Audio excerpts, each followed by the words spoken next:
Berserk, Chapter 16, Casca, Chapter 2. Whether or not you come along is your decision. You know how to fight already, don't you? But,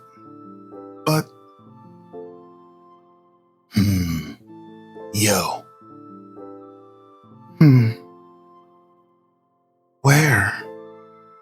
A cave by the river. Luckily, falling into the river saved us. River? What the heck? Don't you remember a thing? After I had it out with that whale jerk, you lost your footing on the cliff and fell. You're pretty easygoing considering the fact that we almost drowned. Hey, stupid. Lie back down. The fever ain't done dropping yet.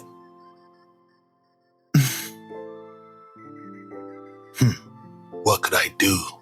You were soaking wet and freezing to death to boot.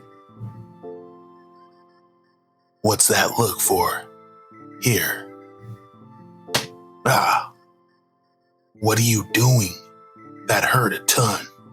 And here I saved you. And now? Hey, cut that out.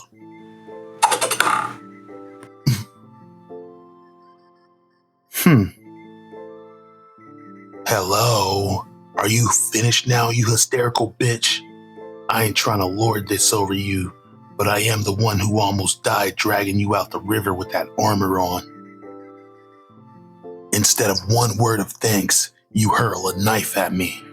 If you weren't a woman, I'd knock your jaw right off that joint. I can't stand it. A woman playing at being a knight. Women are inferior to men in strength. What use could they possibly be in battle? Maybe you achieved your rank as commander by sneaking into that man Griffith's bedroom. Ha ha ha ha. You're always so damn ready to be pissed off about something. This is why women ain't cut out to be warriors. I wasn't. What? I wasn't born a woman because I wanted to be. And now she's crying. Hey, I'm sorry. Not that I really get it. Hey. Son of a... You really are some kind of bitch. Hey, calm your ass down. Don't make me force you. Let go. Hey. I told you. Here, put this on. I was wearing it so it's already dry.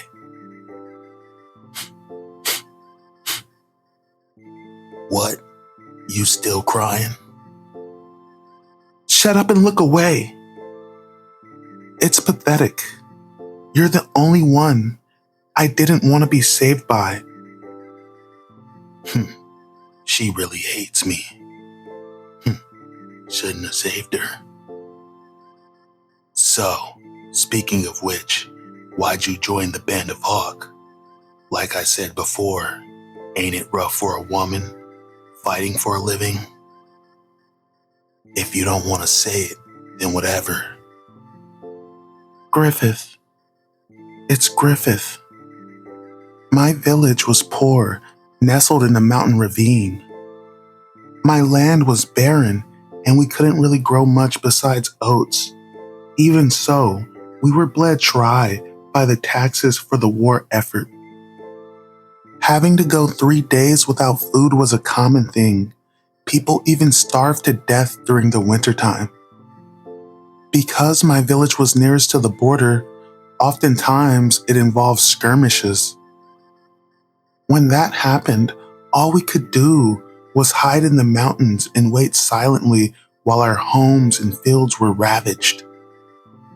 It was just like any other village. We were all used to being robbed and walked over. I thought that such a life was natural. Then one day, a nobleman who happened to pass through our village on a long ride caught sight of me. The nobleman approached my parents saying he wanted me for his castle maid. While my father was reluctant, he accepted the offer. There was no other practical answer. My family had 6 children, and strangely, none of them had starved to death by then. I think it was a natural choice for my father to lose his youngest daughter, who wasn't much use as a worker, and she was another mouth to feed. But en route to the castle,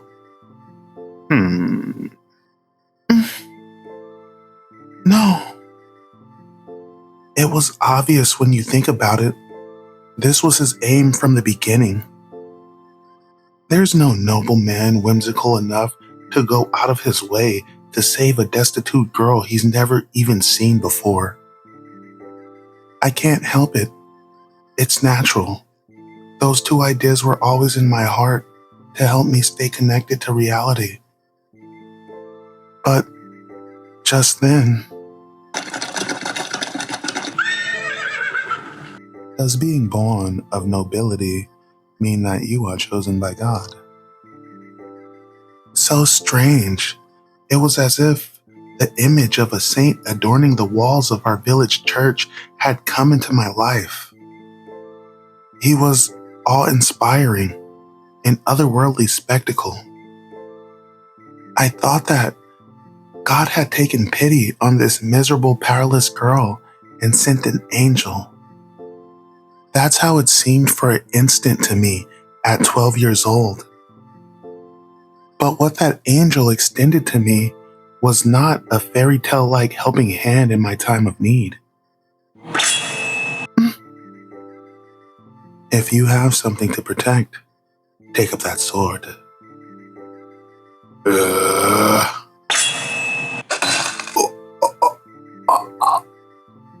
I was afraid. I don't know whether I stabbed him or whether he stabbed himself by falling on the blade. In any case, I had killed someone for the first time.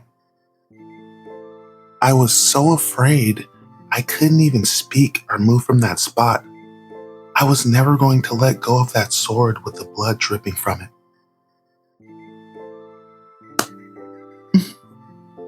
He just nodded, deeply and slowly.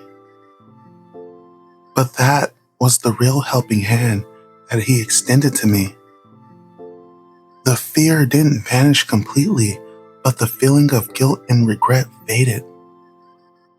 His magnificence and the warmth of a blanket he gave me filled my heart.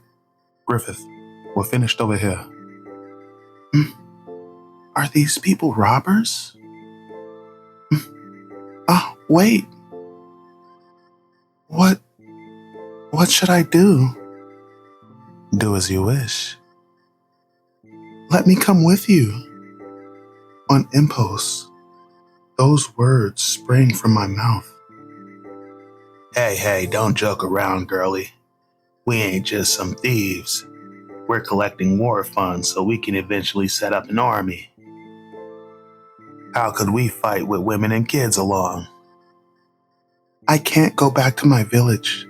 If I go back alone and unhurt, the officials will never believe that you aided me. He's the same as the nobles. I don't know what excuse I'd use when they question me. Besides, it would be a burden on my family. Please, if you tell me to learn the sword, I will. So, whoa, she's serious. You might die, you know. Didn't I tell you to do what you wish? Whether you come along or not is your decision.